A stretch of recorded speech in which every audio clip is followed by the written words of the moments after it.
The dream success academy. आप सभी का स्वागत है आज के इस सेशन में। दोस्तों, हम लोग बिहार पुलिस भर्ती परीक्षा 2023 के लिए जो आगामी 7 अक्टूबर और 15 अक्टूबर को एग्ज़ाम होने वाला है, ठीक है, उसके संभावित प्रश्नों को इस वीडियो में कवर करेंगे। देखिए दोस्तों, इस वीडियो में सिर्फ उसी टॉपिक को सम्मिलित किया गया है जिससे कि आपके एग्ज़ाम में प्रश्न बन रहे हैं। पूरी आशा है कि आपके एग्ज़ाम में यहाँ से प्रश्न जो है टकराएंगे।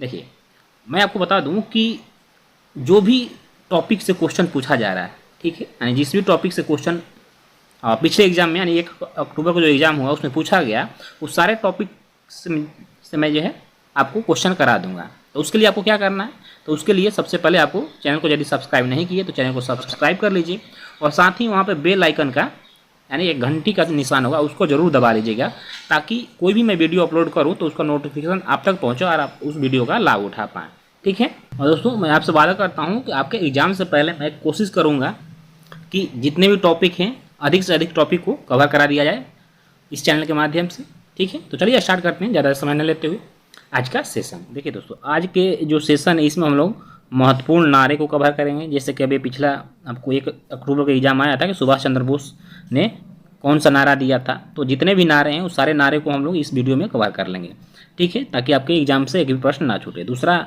आया था कि बंगाल विभाजन कब हुआ था, ये क्वेश्चन आया था आपके एग्जाम में, ठीक है। आंदोलन की जो इतनी भी महत्वपूर्ण घटनाएं हैं इस वीडियो में हम लोग महत्वपूर्ण घटनाओं को भी कवर कर लेंगे।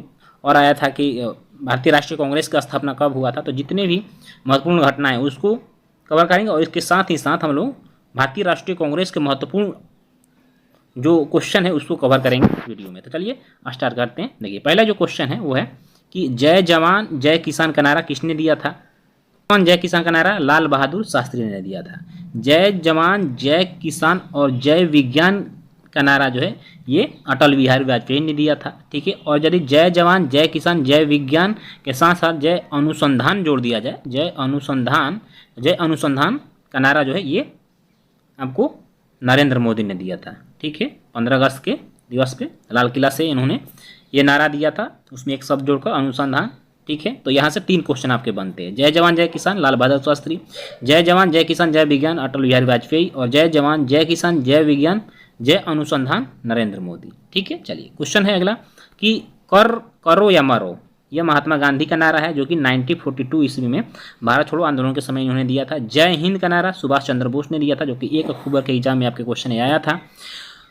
पूर्ण स्वराज की मांग किसने किया था, तो पूर्ण स्वराज का नारा जो है जवाहरलाल नेहरू ने कब दिया, 1929 ईस्वी में दिया था, ठीक है। हिंदू हिंदुस्तान, यह किसका नारा था, देखिए यह भारतेंदु हरिश्चंद्र का नारा है।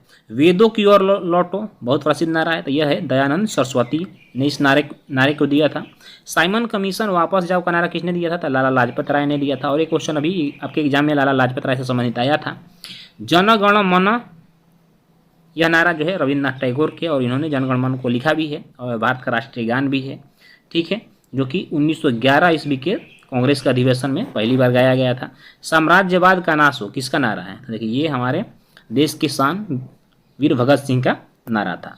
भारत छोड़ो, यह महात्मा गांधी का नारा है। देखिए अगला क्वेश्चन है कि सारे जहां से अच्छा हिंदुस्तान हमारा, यह किसका नारा है, तो सारे जहां से अच्छा हिंदुस्तान हमारा यह इकबाल के द्वारा दिया गया नारा है। दिल्ली चलो, यह भी सुभाष चंद्र बोस का नारा है। तुम मुझे खून दो मैं तुझे आज़ादी दूंगा, यह किसका नारा है, तो यह भी सुभाष चंद्र बोस का नारा है। जय जगत, यह विनोबा भावे का। अगला क्वेश्चन है कि कर मत दो, यह किसका नारा है, तो देखिए ये सरदार वल्लभ भाई पटेल का नारा है जो कि 1928 ईस्वी का जो बारदोली आंदोलन हुआ था उस समय इन्होंने दिया था, ठीक है। संपूर्ण क्रांति Jayaprakash Narayan, very very important question Bihar के छात्रों के लिए और बिहार के एग्जाम के लिए।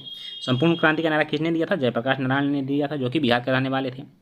Who lives if India dies, यह जो है जवाहरलाल नेहरू की द्वारा दिया गया नारा है। वंदे मातरम, यह बंकिम चंद्र चटर्जी ने इस नारा को दिया था और यह क्वेश्चन जो है आपके एग्जाम में आया हुआ था, ठीक है, कि वंदे मातरम इसका नारा है। तो देखिए नारे से आपके 2 क्वेश्चन बने थे। आराम हराम है, यह नारा जो है जवाहरलाल नेहरू के द्वारा दिया गया था, ठीक है।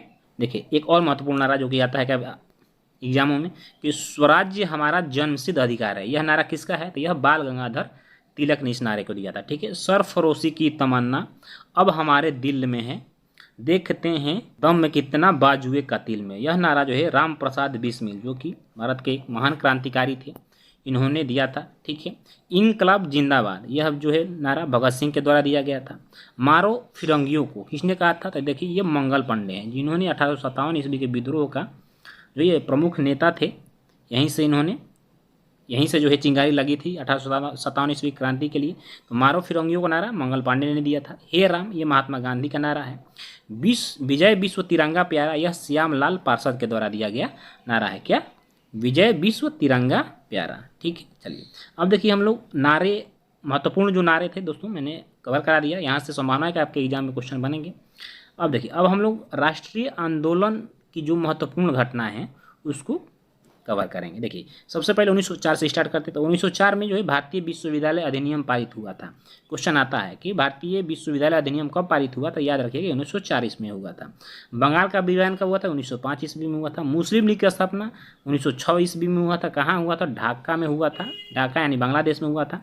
ठीक है, जिसके अध्यक्ष आपको आगा खां और सलीमुल्लाह खां के नेतृत्व में हुआ था। 1907 ईस्वी में सूरत अधिवेशन हुआ, जिसमें कि कांग्रेस 2 दलों में बंट गई थी। ठीक है।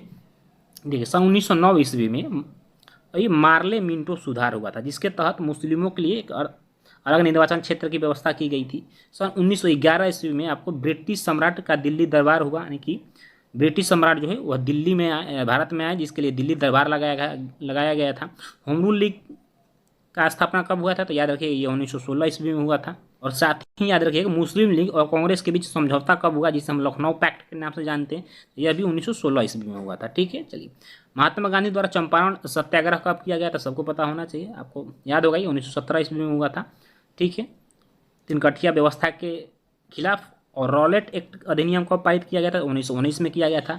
जालियांवाला बाग हत्याकांड कब हुआ? तो ये भी 1919 में हुआ। और मॉन्टेगू चेम्सफोर्ड जो सुधार हुआ ये भी 1919 ईस्वी में हुआ। तो यहाँ से आप तीनों याद रखिएगा, जो कि 1919 ईस्वी की घटना है। ठीक है। रॉलेट एक्ट, जालियांवाला बाग हत्याकांड और मॉन्टेगू चेम्सफोर्ड सुधार। ठीक है। चलिए अब 1920 ईस्वी में तो खिलाफत आंदोलन 1919 ईस्वी में स्टार्ट हुआ था। वैसे ही 1919 से 1920 ईस्वी तक चला था।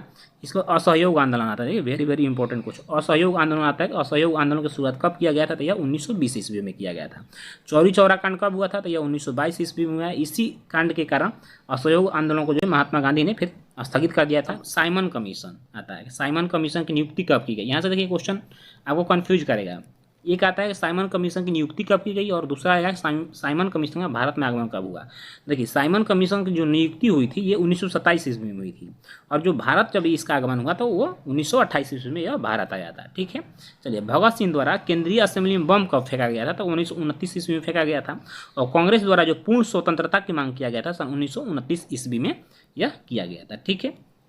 चलिए अगला क्वेश्चन है कि सविनय अवज्ञा आंदोलन की शुरुआत कब किया गया? तो यह 1930 ईस्वी में किया गया। वेरी वेरी इंपॉर्टेंट क्वेश्चन है ये। सविनय अवज्ञा आंदोलन की शुरुआत महात्मा गांधी के द्वारा, यानी कि नमक सत्याग्रह को तोड़कर किया गया था। देखिए प्रथम गोलमेज सम्मेलन, इसके बाद जस्ट प्रथम गोलमेज सम्मेलन होता है इंग्लैंड में 1930 ईस्वी में। द्वितीय गोलमेज सम्मेलन 1931 ईस्वी में। और तृतीय गोलमेज सम्मेलन जो 1932 ईस्वी में होता है। ये चारों क्वेश्चन जो है आपका काफ़ी इंपॉर्टेंट क्वेश्चन है। ठीक है, याद रखिएगा। सविनय अवज्ञा आंदोलन 1930, उसके जस्ट जैसे वो खत्म होता है तो आपको प्रथम गोलमेज आंदोलन होता है। इसके बाद द्वितीय गोलमेज आंदोलन और फिर तृतीय गोलमेज आंदोलन। तो क्रमवाइज 30, 31 और 32 याद रखिएगा। ठीक है। चलिए अब देखिए कि सांप्रदायिक निर्वाचन प्रणाली की घोषणा कब की गई थी? तो देखिए 1932 ईस्वी में किया गया था। पूना पैक्ट 1932 ईस्वी में हुआ था। किसके बीच? तो पूना पैक्ट जो है आपको गांधी जी के बीच में हुआ था और BR अम्बेडकर के बीच में हुआ था। ठीक है, गांधी जी और अम्बेडकर के बीच में हुआ था पूना पैक्ट। और भारत छोड़ो आंदोलन सन 1942 ईस्वी में हुआ था। क्रिप्स मिशन का भारत में कब आगमन हुआ था? ये भी 1942 ईस्वी में। और आज़ाद हिंद फौज की स्थापना 1943 ईस्वी में किसने किया था? तो यह सुभाष चंद्र बोस ने किया था। ठीक है। चलिए कैबिनेट मिशन भारत कब आया था? कैबिनेट मिशन भारत सन 1946 ईस्वी में आया था। और एक क्वेश्चन आपके एग्जाम में आया था अभी कि कैबिनेट मिशन में कौन से सदस्य नहीं थे? उसमें ऑप्शन 4 था। तो देखिए इसमें जो है 3 सदस्य थे।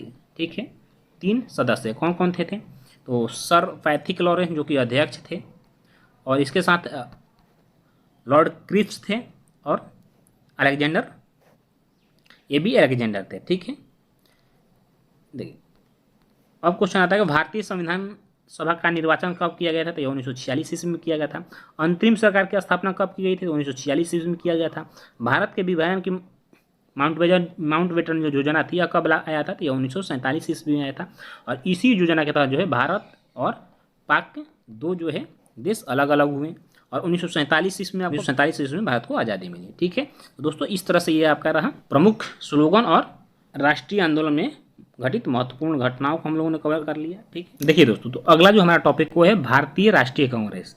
आपके जो 1 अक्टूबर को एग्जाम हुआ था इसमें यहाँ से जो है 2 से 3 प्रश्न पूछे गए थे, इसलिए ये टॉपिक काफ़ी इंपॉर्टेंट हो जाता है। तो इसलिए आपको ये टॉपिक के जितने भी महत्वपूर्ण पॉइंट है मैं उसको कवर करा दूंगा। तो पहले हम भारतीय राष्ट्रीय कांग्रेस की स्थापना देखेंगे। ठीक है, देखिए इसकी स्थापना जो है सन 1885 ईस्वी में कहाँ की गई?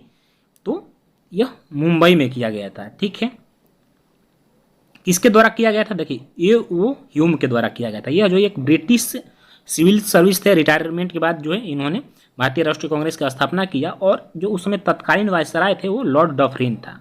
ठीक है, तो क्वेश्चन ऐसा आपका बन सकता है कि कांग्रेस के संस्थापक कौन थे? तो ये A.O. ह्यूम थे। ठीक है, और तत्कालीन वायसराय कौन था? तो यह लॉर्ड डफरिन था। ठीक है, देखिए प्रथम अधिवेशन कहाँ हुआ था? तो देखिए प्रथम अधिवेशन जो 28 दिसंबर सन 1885 ईस्वी को यानी जिस दिन स्थापना हुआ था उस दिन हुआ था। कहाँ पे हुआ था? तो गोकुल दास तेजपाल संस्कृत विद्यालय यानी मुंबई में हुआ था। प्रथम अध्यक्ष जो कौन थे? तो यह व्योमेश चंद्र बनर्जी थे यानी WC बनर्जी थे।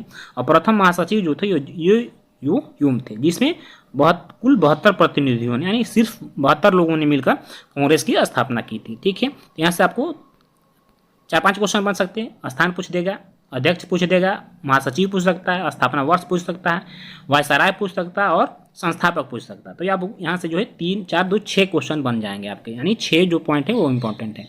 चलिए अब हम लोग प्रथम अधिवेशन देख लिए, अब हम लोग द्वितीय अधिवेशन देखेंगे। देखिए द्वितीय अधिवेशन जो है यह 1886 ईस्वी में कहाँ हुआ था? कलकत्ता में हुआ था, जिसके अध्यक्ष जो है दादा भाई नौरोजी थे, जिसे हम ग्रैंड ओल्ड मैन के नाम से जानते हैं।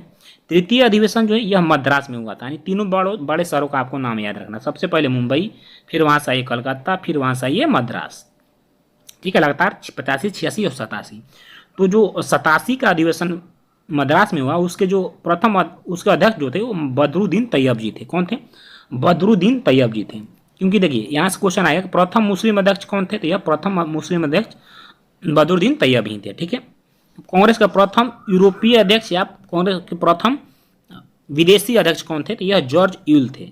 ठीक है, देखिए कलकत्ता अधिवेशन सन 1911 ईस्वी में होता है। क्यों इसलिए प्रसिद्ध है? क्योंकि यहाँ पे प्रथम बार जनगण मन को गाया गया था। तो क्वेश्चन आपका बनेगा कि कलकत्ता किस अधिवेशन में सबसे पहले जनगण मन गाया गया था? तो कलकत्ता अधिवेशन में गाया गया था, जिसके अध्यक्ष आपको विश्व नारायण धर थे। ठीक है, चलिए एनी बेसेंट के बारे में जानते हैं। देखिए भारतीय राष्ट्रीय कांग्रेस के जो प्रथम महिला अध्यक्ष हैं ये एनी बेसेंट थी। और यदि भारतीय राष्ट्रीय कांग्रेस के प्रथम भारतीय महिला अध्यक्ष पूछे तो वो आपको सरोजिनी नायडू हो जाएंगी, जो कि 1925 ईस्वी का कांग्रेस अधिवेशन जो कि कानपुर में हुआ था उसकी अध्यक्षता की थी। ठीक है, देखिए महात्मा गांधी ने सिर्फ एक बार कांग्रेस के अध्यक्ष रहे थे। कौन से? तो यह बेलगांव अधिवेशन जो हुआ था सन 1924 ईस्वी में, उसके अध्यक्ष महात्मा गांधी रहे थे। कराची अधिवेशन महत्वपूर्ण हो जाता है क्योंकि 1931 ईस्वी में यह हुआ था और यहाँ से जो है सरदार वल्लभ भाई जो है इसके अध्यक्ष थे और ये भी कांग्रेस के अध्यक्ष जो है सिर्फ एक बार ही बने थे। सुभाष चंद्र बोस यह हरिपुरा अधिवेशन के अध्यक्ष थे। JB कृपलानी थे। देखिए भारत जब स्वतंत्र हुआ था उस समय भारतीय राष्ट्रीय कांग्रेस के जो अध्यक्ष थे वो JB कृपलानी थे। ठीक है, चलिए कुछ महत्वपूर्ण तथ्यों को देखते हैं। जिससे बाल गंगाधर तिलक को अशांति का जनक किसने कहा था? यह सर वैलेंटाइन सिरोल ने कहा था। देश में पहली जो राजनीतिक हड़ताल की गई थी वो बम्बई के कपड़ा के जो मिल मजदूर थे उनके द्वारा किया गया था। गीता रहस्य को किसने लिखा था? तो बाल गंगाधर तिलक ने लिखा था। लाला लाजपत राय के राजनीतिक गुरु कौन थे? तो यह मेजनी थे। शेर पंजाब के नाम से किसे जाना जाता है? तो यह लाला लाजपत राय को जाना जाता है। और कांग्रेस जो है 2 गुटों में कब बंटी थी, यानी नरम दल और गरम दल? तो सन 1907 ईस्वी की जो सूरत अधिवेशन हुआ था उसमें कांग्रेस जो 2 धड़ों में बंट गई, एक हो गया गरम दल और एक हो गया नरम दल। ठीक है, जिसके अध्यक्ष जो थे यानी कि 1907 ईस्वी कांग्रेस अधिवेशन जो अध्यक्ष थे वो रास बिहारी घोष थे। अब देखिए गरम पंथ और नरम पंथ 2 दलों में बंटी, जिसमें गरम दल पंथी जो नेता थे वो बाल गंगाधर तिलक थे, लाला लाजपत राय थे, विपिन चंद्रपाल थे और अरविंद घोष थे। तो इनका कहा जाता है लाल बाल पाल, ये जो है गरम पंथी नेता थे। और जो नरम पंथी नेता थे उनमें दादा भाई नौरोजी थे, फिरोजा मेहता थे, दिनेश वाचा थे, व्योमेश चंद्र बनर्जी थे, सुरेंद्र नाथ बनर्जी थे। यानी जितने भी पढ़े लिखे काफ़ी और शहरी क्षेत्र से आते थे बुजुर्ग, वैसे लोगों का वैसे लोग जो थे वो नरमपंथी नेता थे। ठीक है, तो दोस्तों आज ही हम लोगों ने कांग्रेस के जो है इम्पोर्टेंट जो पॉइंट थे कांग्रेस से संबंधित उसको कवर कर लिया। सेशन भी यहाँ समाप्त होता है। बाकी इसी तरह के जितने भी टॉपिक से क्वेश्चन पूछेंगे मैं कोशिश करूँगा वो सारे टॉपिक आपको कवर करा दूँ।